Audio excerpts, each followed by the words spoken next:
जो टैलेंट था वो देखें आज पाकिस्तान को प्रेजेंट कर रहे हैं, उनके बड़े ब्राइट फ्यूचर, पाकिस्तान का नाम रोशन कर रहे हैं। क्या हमारा क्रिकेट बोर्ड ये काम नहीं कर सकता जितनी मेहनत आप लोग कर रहे हैं इस पे? मैं भी एक पार्ट ऑफ क्रिकेट बोर्ड हूँ ना। मेरे लिए ज़िंदगी में हमेशा ग्लास जो है ना वो हाफ फिल्ड होता है, मैं हाफ एम्प्टी पे नहीं जाता। कार भाई को जिम्मेदारियां सौंप दी हैं। कार भाई बहुत बड़ा नाम है हमारे पाकिस्तान क्रिकेट का, और जब भी आए हैं वो अपना 100% देने की कोशिश करते हैं। मोहसिन साहब जो हैं उन्होंने नए नए अभी इस क्रिकेट में आए, is a very good administrator, और जिस तरह की उन्होंने परफॉर्मेंस दी है एग्जीक्यूशन में तो उनसे आगे कोई नहीं है। आने वाले सीजन में आपका क्या प्लान है? देखिए उसी अबुताब के साथ इंशाल्लाह उतरेंगे मैदान में, और शाहीन शाह अफरीदी की क़यादत में अगले सीजन में इंशाल्लाह रिजल्ट आप देख लेंगे, और आप देखेंगे फील्डिंग भी सुपर होगी। टैलेंट आप क्या समझते हैं? टैलेंट तो हमारे पास ऑलरेडी, जिस तरह आपने कहा, से अगर 10 साल 15 साल पहले पीछे चले जाएं, हमारे एक्सपर्ट्स टेस्ट क्रिकेटर्स बहुत सारे जो हमारे मीडिया के लोग हैं वो कहते थे कि पाकिस्तान में टैलेंट नहीं है, लेकिन आपने उनको गलत साबित किया।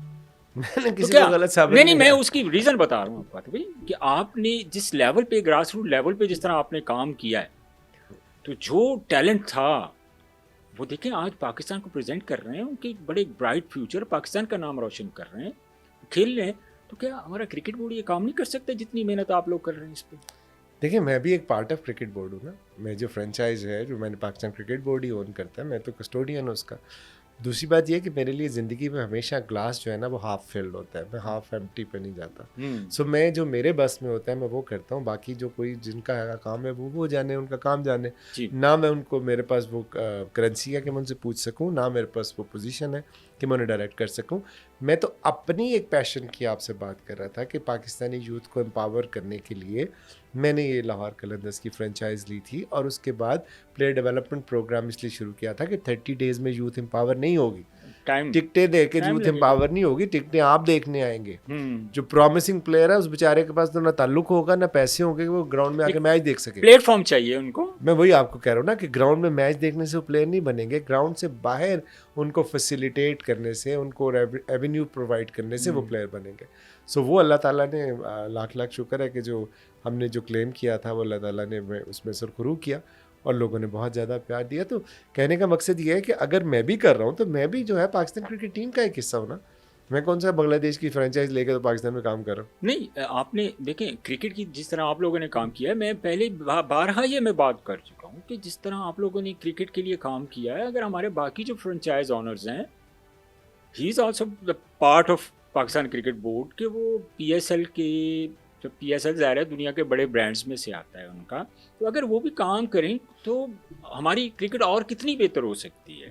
बिल्कुल हो सकती है। देखिए हर हर लेवल पे आप अभी खुरम न्याजी बात साहब तो आए हैं। ये है, खुरम न्याजी साहब हैं, जिस तरह अभी अच्छा मुझे खैर ये बताएं, अभी वकार भाई को जिम्मेदारियां सौंप दी हैं, क्या इसके बारे में आप कहेंगे? नहीं, जो कार भाई बहुत बड़ा नाम है हमारे पाकिस्तान क्रिकेट का, और पहले भी 2-3 दफ़ा वो आ चुके हैं इस पोजीशन में, और जब भी आए हैं वो अपना 100% देने की कोशिश करते हैं। सो मेरे ख्याल में तो पहले तो वो हेड कोच रहे हैं, बॉलिंग कोच रहे हैं, और इस दफ़ा उनको कुछ जिम्मेदारियां ज़्यादा मिलेंगी। हाँ ऑब्वियसली देखिए ना, बात ये है कि अब मोहसिन साहब जो हैं उन्होंने नए नए अभी इस क्रिकेट में आए, और is a very good administrator, और जिस तरह की उन्होंने परफॉर्मेंस दी है अपनी बाकी बिजनेसेस में, और जब चीफ मिनिस्टर बने एक्टिंग, तो उन्होंने केयर टेकर चीफ मिनिस्टर जब वो बने तो उन्होंने काफ़ी ज़बरदस्त काम किया। सो एग्जीक्यूशन में तो उनसे आगे कोई नहीं है। वो ऑब्वियसली क्रिकेट के लिए उन्हें कोई पार्टनर तो चाहिए ना जो क्रिकेट को समझता हो और उनको एडवाइस कर सके। लेकिन आतिफ भाई, चेयरमैन चेंज होते हैं, 3-4 चेयरमैन हमारे तकरीबन, अगर मैं गलत नहीं हूँ तो एक साल में 3-4 जो चेयरमैन हैं ज़्यादा होंगे। इनसे जब ज़ाहिर है चेयरमैन चेंज होता है तो पॉलिसीज़ भी चेंज होती हैं, तो इनके चेंज होने से आप क्या समझते हैं, क्रिकेट पे कोई फ़र्क पड़ता है, असर पड़ता है? ज़ाहिर है जो चेयरमैन आता है अपनी एक नई पॉलिसी लेके आता है, उसको इम्प्लीमेंट करने की कोशिश करता है। देखिए हर थोड़ी देर बाद अगर आपका बॉस बदल जाए तो आपके प्रोग्राम पे भी फ़र्क पड़ेगा, और हर बॉस की एक अपनी एक, या तो आपकी एक इंस्टीट्यूशन की पॉलिसी हो ना कि जी वो पॉलिसी चेंज नहीं हो सकती, जो मर्जी हेड आ जाए, लेकिन अगर वो पॉलिसी उस हेड ने ड्राइव करनी है तो फिर डेफिनेटली पॉलिसी चेंज होगी। सो जो पॉलिसी चेंज होगी, कंटिन्यूटी नहीं होगी, कंसिस्टेंसी नहीं होगी, तो फ़र्क तो पड़ता है सर। अच्छा, एक और चीज़ है आजकल, अब देखें जिस तरह मैं अभी बात कर रहा हूँ हमारे हमसाये मुल्क की, जिस तरह इंडिया की बात कर रहा हूँ, अभी बहुत ज़्यादा ये T10 लीग और ये फ्रेंचाइज क्रिकेट, सो क्या आप समझते हैं कि इस तरह की लीग्स होनी चाहिए? क्योंकि ये बहुत सारी रीजंस बन गए, इनके सबब बन रहे हैं, जिस तरह आप इसको कह लें कि जिस तरह ये यूएई वगैरह में टूर्नामेंट्स वगैरह होते हैं, ये मैच फिक्सिंग वगैरह, ज़ाहिर है ये छोटे इवेंट्स होते हैं, ये ऑर्गेनाइज स्पेशली जब ये करवाते हैं, तो आप क्या टेक है आपका इसके बारे में कि ये होने चाहिए या नहीं, या मतलब आप इसको कैसा देख रहे हैं, कैसा समझते हैं इसको ये? देखिए बात ये है कि जब T20 का नाम भी किसी ने नहीं सुना था तो उस वक्त फिक्सिंग हो रही थी, ठीक है ना। सो उसका इससे T20 से तो कोई ताल्लुक नहीं है, नंबर 1। नंबर 2 ये कि आप जिस तरह अब आप देखें फुटबॉल लीग है, फुटबॉल ने जिस तरह तरक्की की है और जिस तरह अपने आप को इवॉल्व किया है कि उनकी इतनी ढेर सारी लीग्स होती हैं। सो मेरा तो ख्याल है कि एंटरटेनमेंट है ना लोगों के लिए। जी जी जी। अगर T10 भी हो तो वो भी एंटरटेनमेंट ही है लोगों के लिए। अगर ICC उसको भी रिकग्नाइज नहीं करता तो उससे कोई फ़र्क नहीं पड़ता, और ज़रूरी नहीं है कि किसी ओवर के मैच में आप कोई चीज़ फिक्स कर सकें। हमारे सामने हमारे पास्ट में मिसालें हैं, टेस्ट के अंदर भी हैं, जी ठीक है। तो वो ज़रूरी नहीं है ज़रूरी कि अगर नहीं। आप T10 में होगा तो होगा। वो एक मैं एक्चुअली उनका जो स्पेसिफिक मेरा कहने का मकसद ये था कि जितनी इंटरटेनमेंट, ग्लैमर, ये चीज़ें जब डाल दी हैं तो ज़ाहिर है वो एलिमेंट भी फिर कहीं ना कहीं हमें तो मतलब फिर कहीं तो ना दुनिया में कहीं हर चीज़ में होता है ना। देखिए बात ये है कि किसी चीज़ को प्रिडिक्ट करना, जी यही है ना। आप जब कह रहे हैं कि सो प्रिडिक्ट, तो आप किसी भी चीज़ पे अभी आप प्रिडिक्शन इस पे भी होगी कि गवर्नमेंट चलेगी कि नहीं चलेगी, गवर्नमेंट उतरेगी कि नहीं उतरेगी, लोग तो इस पे करते रहते हैं।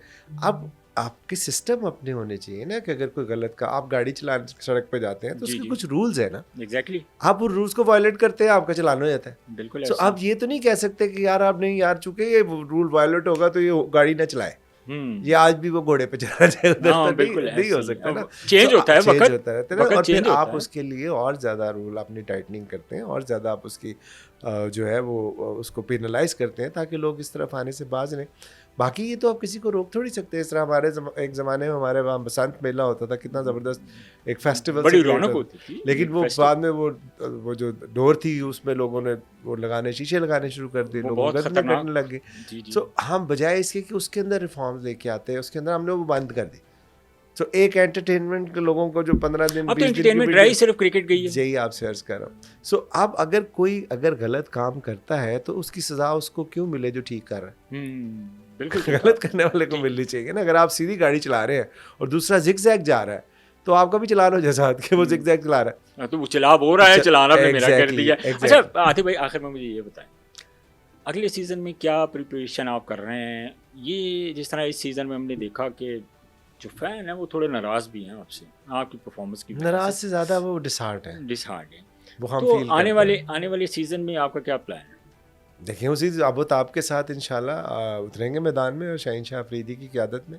और देखें आपने, मैंने आपको बताया कि बहुत सी ऐसी चीज़ें हुई जो हमारे कंट्रोल से बाहर थी, जिसको हम कंट्रोल नहीं कर सकते, ठीक है। लेकिन उसके बावजूद हमने 5 मैचेस ऐसे खेले जो हमारी ऑलमोस्ट लास्ट बॉल फिनिश थी, जी ऐसे, ठीक है। तो वो could have been anybody's game. लेकिन सबसे ज़्यादा जो इस सीज़न आपके ऊपर क्रिटिसाइज हुआ लाहौर कलंदर, स्पेशली फील्डर्स के ऊपर बहुत ज़्यादा हुआ। देखिए फील्डिंग का तो ओवरऑल आपके तो 5 मैचेस में अगर मैं बात करूं तो ऐसे मैचेस हुए हैं कि अगर आप उनमें वो कैचेस अगर वो ले लेते और अगर फील्डिंग थोड़ी अच्छी होती तो लाहौर कलंदर वो मैच जीते हुए थे। बस ऐसे ही है ना सर, कोई जानबूझ के तो नहीं छोड़ता, जानबूझ के नहीं है, बट लेकिन ये स्पेसिफिक उस पर काम तो होना चाहिए ना। सब वो तो हम सारा साल करते हैं, जी। लेकिन ऑब्वियसली एक ट्रेनिंग करने के बाद कई दफ़ा जब मोमेंट आता है तो उसमें प्लेयर से भूल चूक हो ही जाती है, कोई जानबूझ के तो नहीं छोड़ना जी बिल्कुल चाहता। ऐसे ही। पाकिस्तान टीम में आप देखें बहुत बहुत बड़े नाम हैं जिनसे अक्सर जो है वो छूट जाते हैं। ऑस्ट्रेलिया ले ले, इंडिया ले ले, हो जाता है इंडिया पार्ट की ऑफ टीम टाइम, इतनी लेकिन इस दफा बार बार रिपीट हुआ एक्चुअली। जब आप असल में जब आपकी परफॉर्मेंस नहीं आ रही होती ना तो ये सारी इस तरह की चीज़ें हाईलाइट हो जाती हैं कि जी फील्डिंग नहीं ठीक थी, कोचेज आपस में लड़ पड़े, प्लेयर जो है आपस में ग्रुप बना लिए, मैनेजमेंट नाराज़ होगी, ओनर नाराज, ये सब चीज़ें उस वक्त आती है जब आपके रिजल्ट नहीं आते। अगले सीज़न में इंशाल्लाह रिजल्ट आप देख लेंगे और आप देखेंगे फील्डिंग भी सुपर होगी, बॉलिंग भी सुपर होगी और बैटिंग। राशिद खान की हमने बड़ी कमी महसूस की थी, आने वाले सीज़न में राशिद खान हमें लाहौर कलंदर की नुमाइंदगी करते हुए नजर आएंगे। मैंने उन्होंने कहा है कि अगर सिल्वर कैटेगरी में भी मुझे खिलाएंगे तो मैं खेलूंगा लाहौर खिला लें इस दफ़ा सिल्वर कैटेगरी में। लास्ट ईयर रिटेन वो सिल्वर में हुए, जिसपे बहुत से लोगों ने इतराज़ भी किया कि इतना बड़ा प्लेयर सिल्वर में कैसे रिटेन होगा। भाई अब ये प्लेयर की अपनी मर्जी होती है। सो कहने का मकसद ये है कि वो अवेलेबल होंगे तो उनकी प्रायोरिटी ऑब्वियसली लाहौर कलंदर ही होगी अगर वो PSL खेलेंगे। और फिर दूसरी बात ये है कि वो it's a team game. Obviously Rashid is an amazing character और उनकी रिप्लेसमेंट दुनिया क्रिकेट में है ही नहीं, he is one of its kind.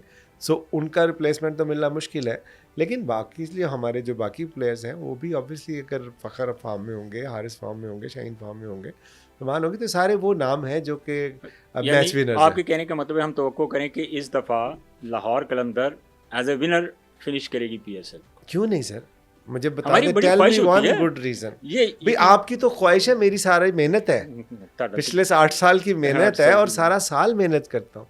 ये नहीं कि एक महीने एक हफ्ता पहले बस्ता खोल के तो तैयार हो जाते हैं, सारा साल मेहनत चलती है हमारी। सो फिर आपकी ख्वाहिश तो हमारी सार आंखों पर, उसके लिए हम दिन रात काम करते हैं। बहुत शुक्रिया आतिफ भाई। Thank you. पब्लिक पॉडकास्ट से आज इतने ही। आतिफ भाई ने बड़ी मज़ेदार गपशप लगाई, हमने पूरी डिटेल से उनके साथ डिस्कस की, जो पिछले साल हुआ, जो नेक्स्ट ईयर होगा, इन सारी चीज़ों में आतिफ भाई ने बड़ी हमें डिटेल से बताया भी, गपशप भी लगी। हमें इजाज़त दीजिए, इंशाल्लाह अगले पॉडकास्ट में आपसे दोबारा मुलाकात होगी। अल्लाह हाफिज़।